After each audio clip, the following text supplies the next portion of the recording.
certaines fois, on n'arrive pas à faire de la méditation parce qu'on n'arrive pas à entrer en intériorité avec soi-même. Donc moi, ce que je conseille déjà, quand on a par exemple une pensée envahissante, il faut déjà découvrir si elle nous appartient ou elle ne nous appartient pas. C'est la même chose pour les émotions et pour les sensations. Ce que je veux dire par là, c'est que des fois, on peut rencontrer quelqu'un qui a des peurs, qui a un mal-être, qui a une dépendance, et ça peut nous coller un peu.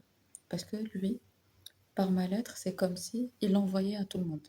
Énergétiquement, astralement, même s'il n'en est pas conscient, ou peut-être qu'il en est conscient, mais qu'il y a un accord d'âme ou contrat d'âme entre nous, qui fait que la personne, pour nous aider à évoluer, à nous libérer des autres par exemple, ou à assumer notre responsabilité karmique ou par dette karmique, elle peut être amenée à nous envoyer des énergies négatives, astrales, mentales, émotionnelles.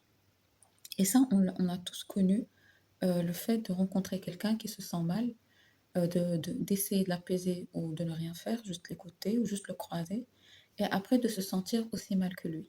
On croit, ou le mental nous fait croire, peut-être qu'on se sent mal pour lui. Pas du tout. En vérité, cette personne nous a juste fait de, un passage de relais de cette énergie-là, de ces pensées-là.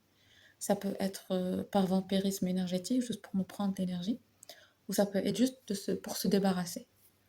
Et c'est très important. Moi,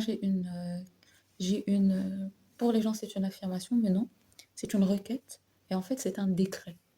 Ça veut dire que quand je sens quelque chose qui va pas bien, je peux m'arrêter et dire, par exemple, si c'est une émotion, je viens de rencontrer quelqu'un qui se sent mal, et je me sens mal, très mal après, je peux me dire, en fait, je me le dis, je le dis à l'émotion et je le dis à l'univers et au champ vibratoire.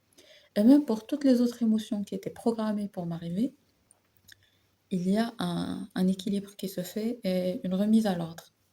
Donc je dis tout simplement, petite émotion, si tu n'es pas à moi, je te demande de partir. Et j'attends. Généralement, ça prend 2 minutes. 2 minutes, pas plus.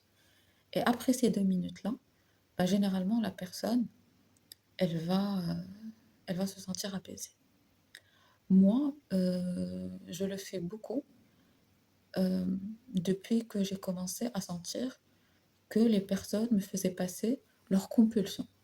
Ça veut dire que l'autre jour, par exemple, j'ai rencontré une personne qui est addict par exemple à l'alcool, et qui était dans sa phase de manque, et ça